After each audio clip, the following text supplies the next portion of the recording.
All right, so it is already August, and either schools have already started, it's right around the corner, or they start in September, it's coming up.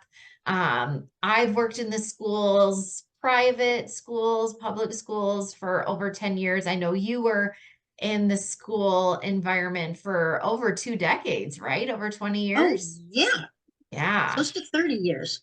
Yeah, so we definitely have experienced education.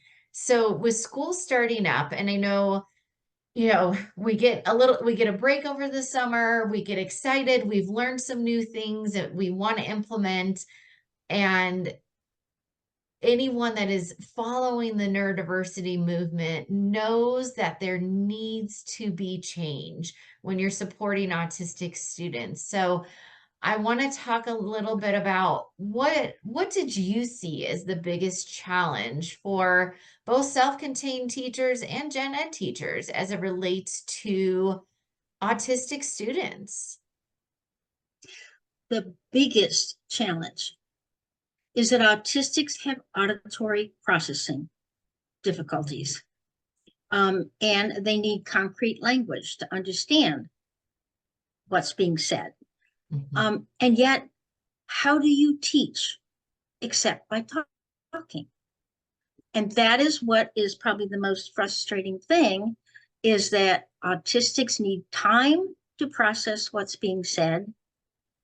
They need the language to be concrete so they can picture in their head what you're talking about. And abstract terms um,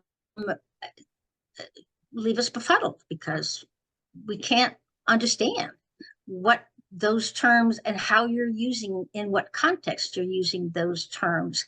Um, and therefore, you leave us way behind. We're still trying to process, and you're already on to the next thing. And now we've missed what you said next we should do. And now we're falling behind. And after a while, you just sort of tune out Mhm. because you're lost. And as far as what can teachers do? I mean, they can't stop talking. They can't stop Very teaching. true. But um, I would say if they could switch to show me instead of tell me, it will make a huge difference. I.e., and I've seen a teacher learn to do this. She will write on a piece of paper the questions she's going to be asking that student, put it on his desk, and say, "I'll be back." But giving him feed forward as to what to expect. So he's got time to process, time to go to the memory bank and pull up what he knows about that. So he's prepared to be able to then answer that question instead of calling on him on the spur of the moment, where he has to process it, and the anxiety that it evokes of, I've got to come up with that answer right now, and I can't do it that fast in front of Mhm. all his peers. And now he's embarrassed, and he's going to be bullied because, I mean, you're setting him up for failure.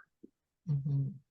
But giving him time to process, and that's one very good strategy, is to simply let him know ahead of time what you're going to be asking him to do so that he's prepared.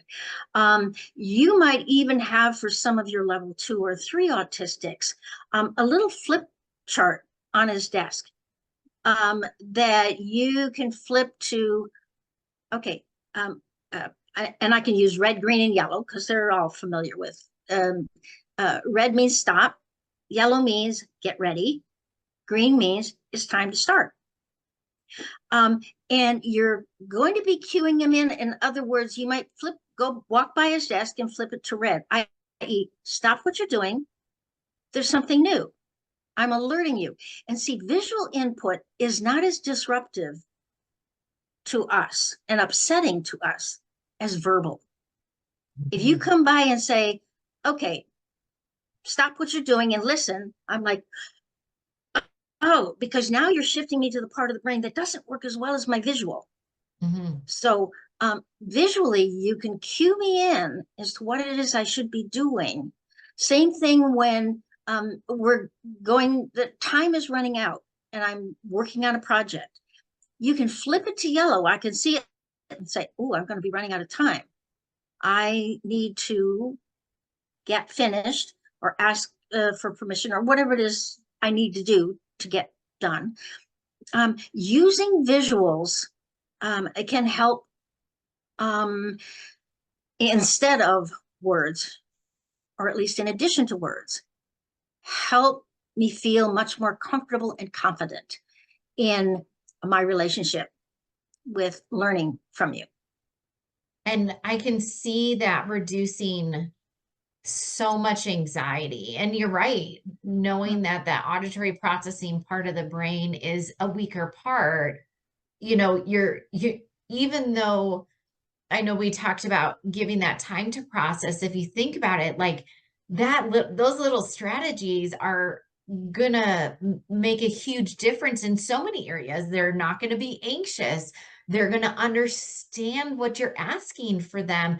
They're going to learn to plan ahead. And really, the teacher's going to learn to plan ahead of how to prepare the students using these visual supports, how to feed forward. And we know that feeding forward reduces a lot of that anxiety because it creates that predictability, so there's not all of that unfamiliar, unexpected situations happening. So those little strategies of just providing those visuals, that's why we see lots of visual schedules in the classrooms.